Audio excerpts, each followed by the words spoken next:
Welcome back to Stutter Chats. This is our 5th episode. This is your co-host Matthew. Also with Brandon, we on the mic. What's going on, y'all? Getting close to Christmas. We are it's getting chilly out here. It's getting cozier out here, so it's feeling good. My last day of work is tomorrow, so I'm counting down the hours now. But our topic today is gonna be a very interesting one. I feel like it's a topic that a lot of people in the studying community actually face and actually have actually have a lot of questions about. And I feel like this is a great topic for us to talk about for our 5th episode. So Brandon, pretty much we're gonna do how we usually do all the time. I ask you the questions, you ask me the questions, and we'll go from there. And just starting off with the first one, man. Just let's keep it simple, man. And let's what advice will you give someone who stutters and is afraid of interviewing for a job? And I know you're going through this whole process now with the whole police academy, so it's fresh for you right now. So talk to me. The best advice that I can say is closed mouths don't get fed. What I mean by that is if we never put ourselves out there or expose ourselves, we'll never get the opportunities that we truly want. It may be a daunting task, but just that mindset of whatever it takes. It may be some challenges in the midst of it, but understanding that if you don't necessarily put yourself in a situation, whatever you want, it won't come to fathom.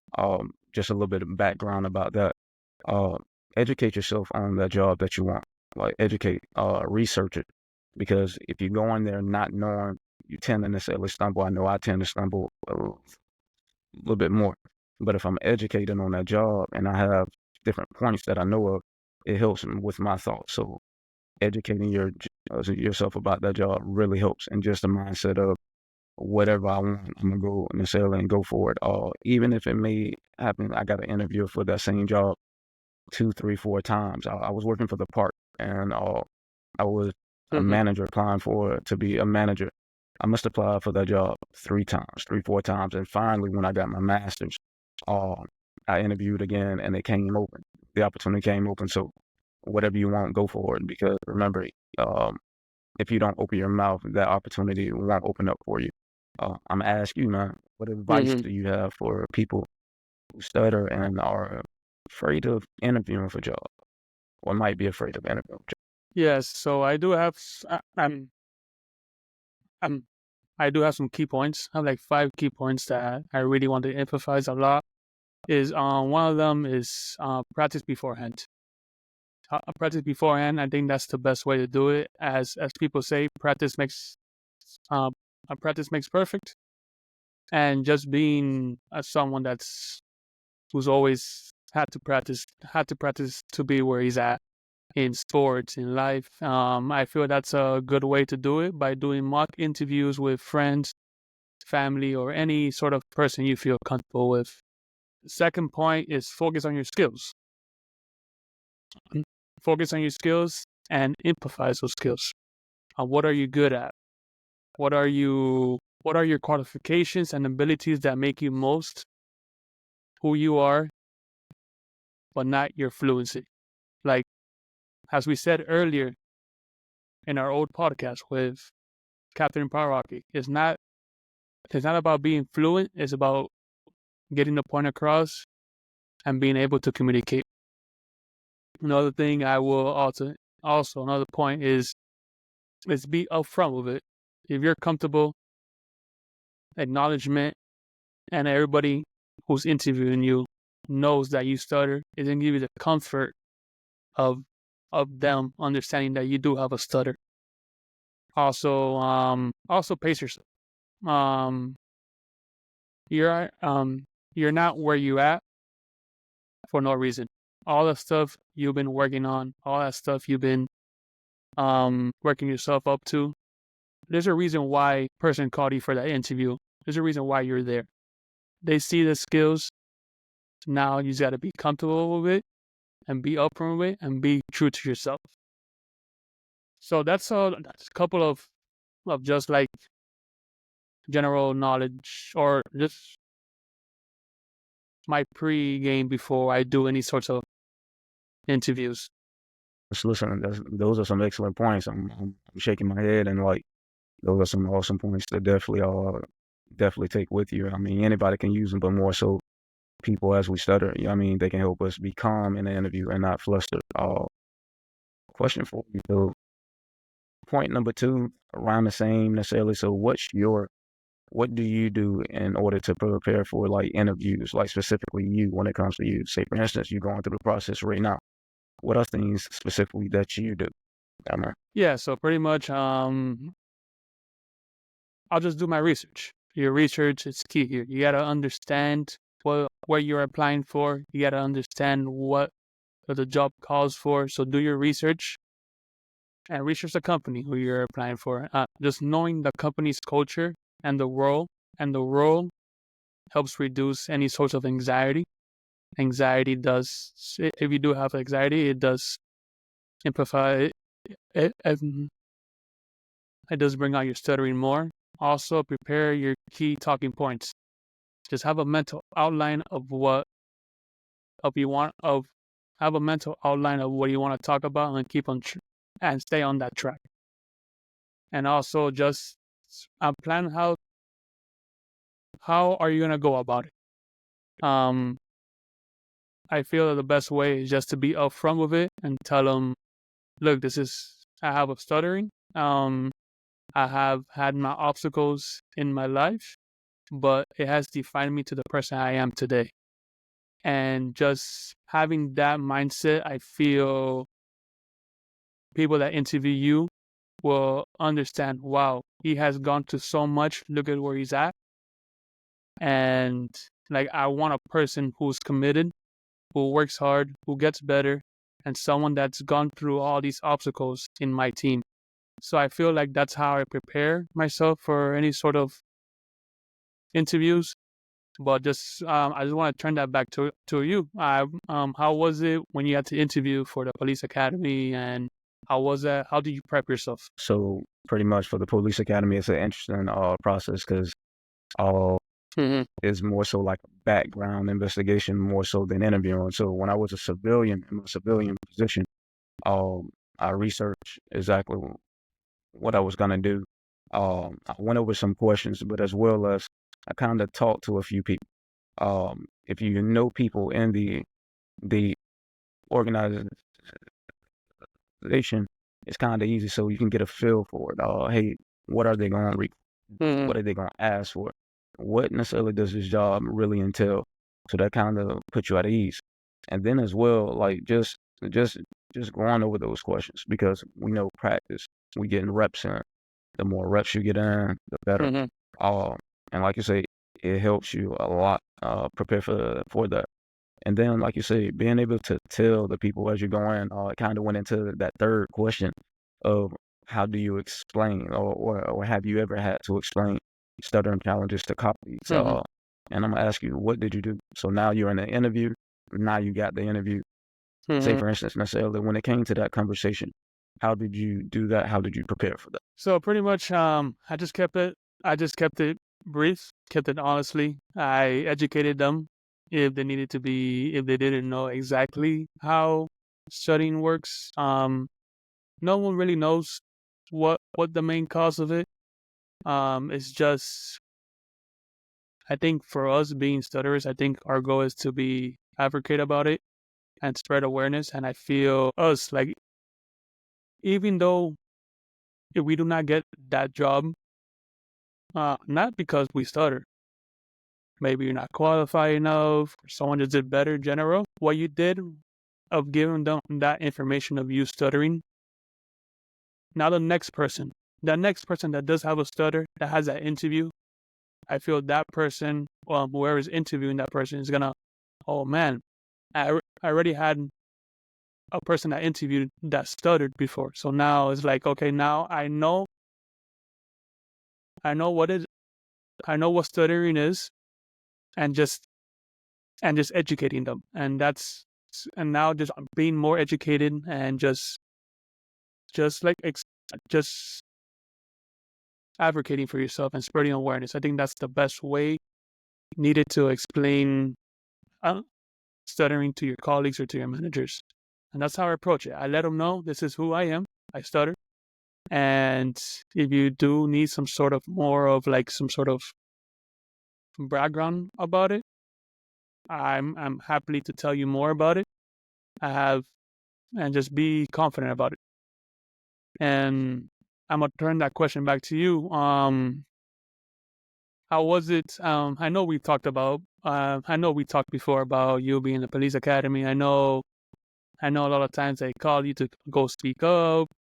And how was it the first time? I want you to go tell us how you told me the story. I want you to explain it to our followers so they can understand. All right, most definitely. Got a couple of stories for the police department. So with everything, they want you to give an introduction, name, where you're from, date of birth. So going in there, everybody needs to get standing up. My name is Brandon Davis, 37 years old, and my drill instructor necessarily stopped me. He was like, Davis, I need something interesting about me, and don't tell me your stutter is the most interesting thing about you. I say, all right. I say, no problem. I like water. I like going out, anything in the water. I like going fishing. I like necessarily going swimming. I like going kayaking. And this kind of necessarily helps break that mold because once again, people may know of necessarily stutter, but not what it entails. Further along necessarily, when it came to my classmates, I had to have a talk because there was a position where I was at the very front of the class, and every time a person had to come in, I had to say, good morning, ma'am, or good morning. So there was an instance one time where I had to say, good morning, ma'am, good morning, sir, but I was stuck. Mm-hmm. So the class necessarily, some people immature, they started to laugh. So had to necessarily come back and have to actually tell everybody, just the class, hey, you know what? I need y'all's support during this. I know some people are a little bit more immature than others, but I need y'all's support during this process. That's one of the challenges necessarily that I may have on my own. Like, this is one of my challenges. Other people have different challenges that they go with. But with stutters, our main thing is, hey, how we talk, communicate. So within that, of course, not everybody, like I say, on board, but for the most part, you have people that's necessarily supporting it now. They understand it. And it's not necessarily that he's not intelligent, not that he can't do it, but he needs support in this area. So the more that we are able to necessarily tell people about it, that support necessarily comes. And it's not saying, hey, I'm gonna enable this person. No, because that person still needs to do the job. They still need to necessarily show up. They still need to be qualified, but people know how to support them. You know what I mean? The biggest things that and no, keep on. But go ahead. Yeah, so I just have a follow-up question with that. Just pretty much, man, I think this question just follows right with that. Like, how would you like what changes would you like to see in the workplace to better support people that stutter? Great question. Definitely accommodations are needed. Like I said, just education. I mean, the bigger point is making sure like people within it, because sometimes they don't know it. An organization may not be used to it. So therefore, once they do have a person that comes to study, our biggest thing is to educate, and even necessarily whom is in the top. Hey, if it's a sergeant, if it's a lieutenant, president, vice president, hey, come talk with me so you can actually know what it looks like, what it feels like, and what we may necessarily go through. So you don't think it's something else, a lack of intelligence, or the person is scared, or the person may be nervous. Our biggest necessarily component is us. And then we're able to necessarily send them places. Hey, this is the NSA. I want you to take a look at it. Hey, this is our podcast.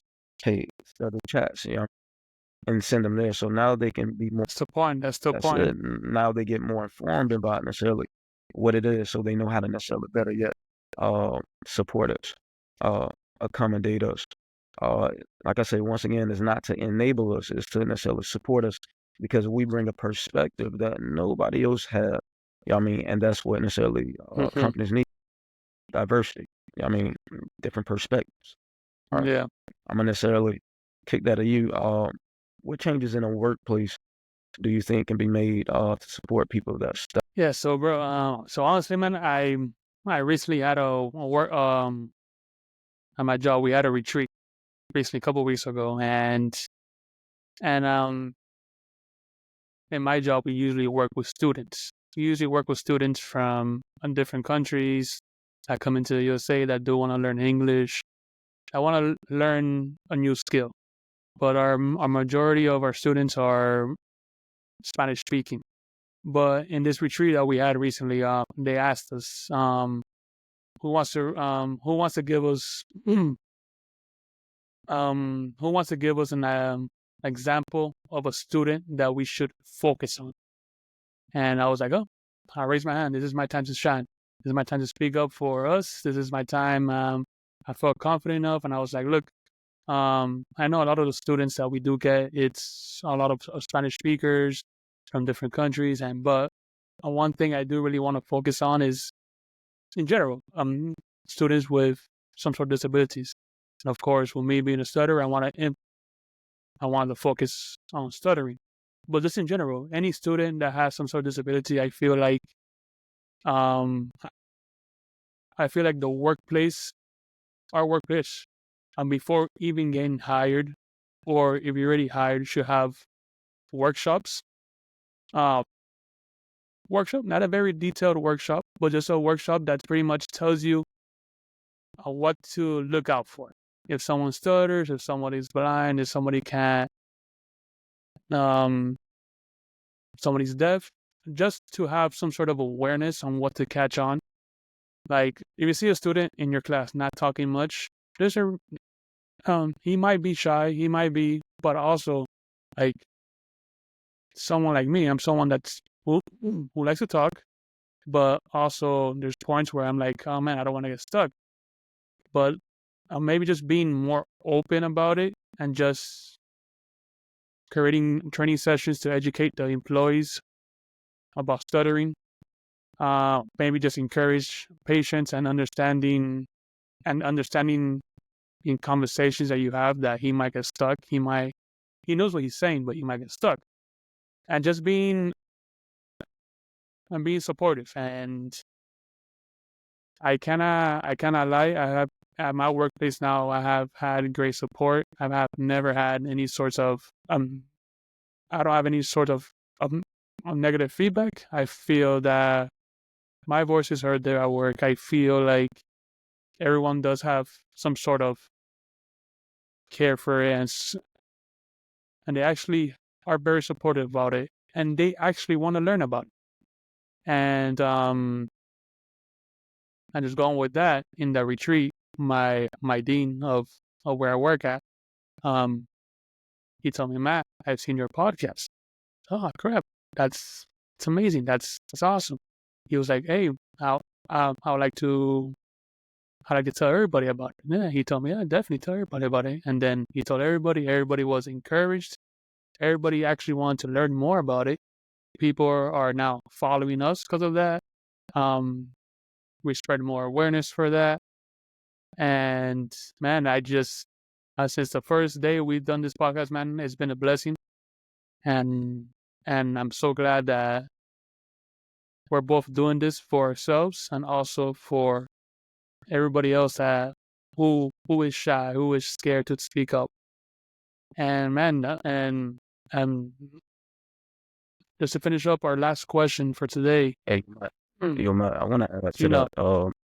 So today, we had to do scenarios. So we had a burglar call. No, a burglar alarm. Burglar alarm. Hey, somebody went into a house, but it turned into a robbery. So the person went into a home. This is all scenario based. Nothing is real. This is just practice. So we had to go in Yeah. and basically You had to put that out there. just put it out there, and we had to make sure the vehicle in front part was clear, as well as the inside of the house was clear. So we did that, and then, like I said, we could have did better, but everything, it was practice. We survived. So one of the people necessarily that was evaluating us, he actually pulled me to the side. He said, "Hey man, can you tell me about stuff and how it is?" Because he said, "I never met anybody necessarily that stuttered, and I want to know." So I told him necessarily the connections It's necessarily awesome. connections with the brain.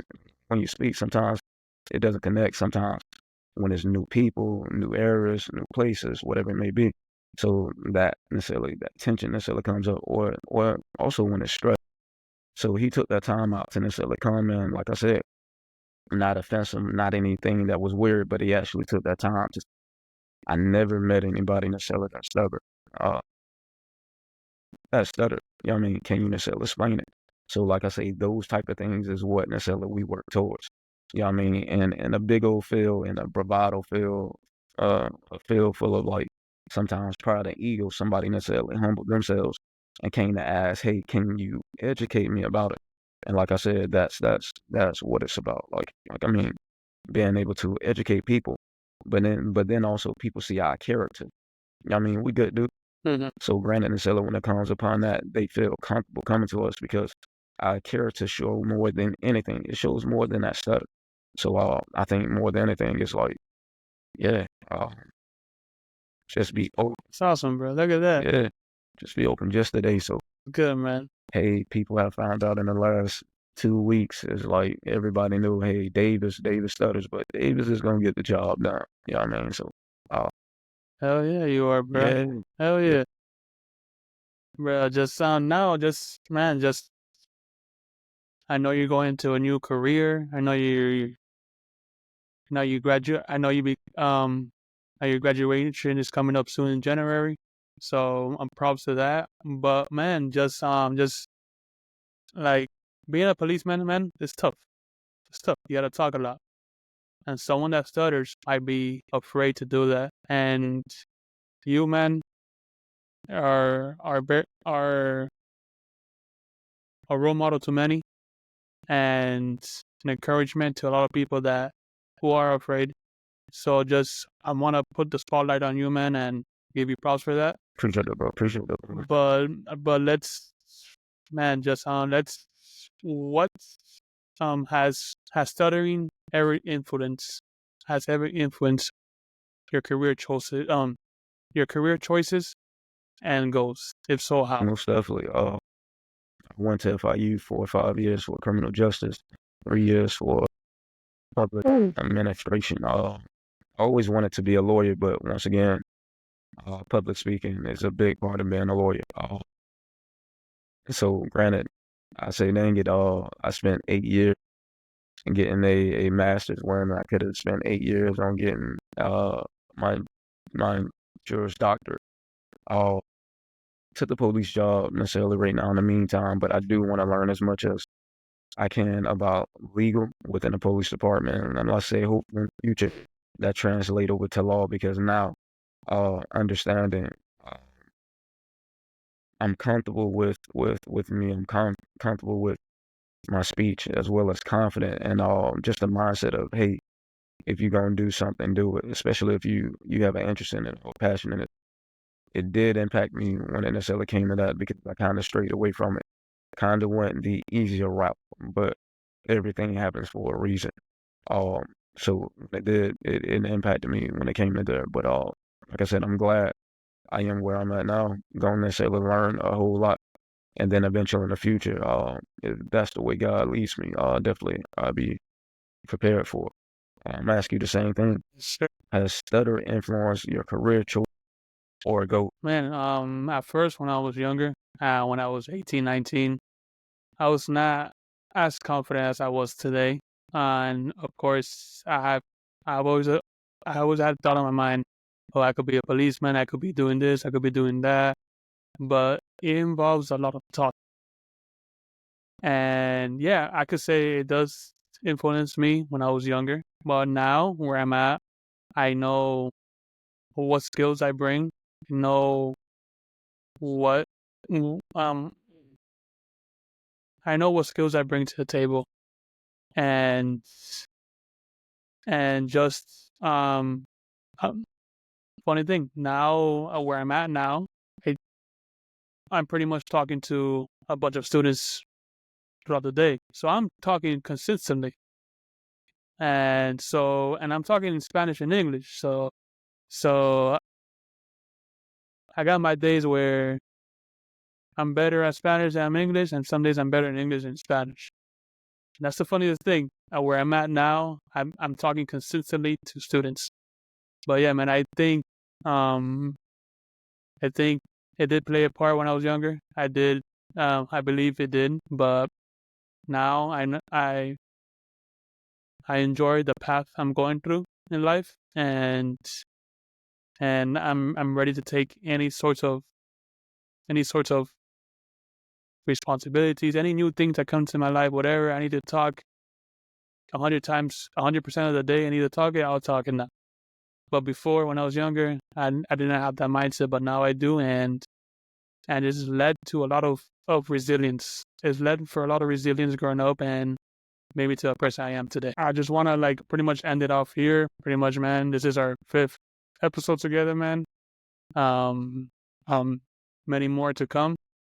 I'm sure there will be a lot. Our last podcast before the year ends, before until next year. So if you're watching, whoever's watching, man, appreciate the follow, appreciate all the views that we've been getting, and I appreciate every single feedback we have been getting. And I just wanted to say happy holidays, enjoy with the fam, have fun. If you're someone that stutters, man, this is a good time for you to reflect back on the year that you have with all the ups and downs. But remember, always look at the positive and learn from the negative.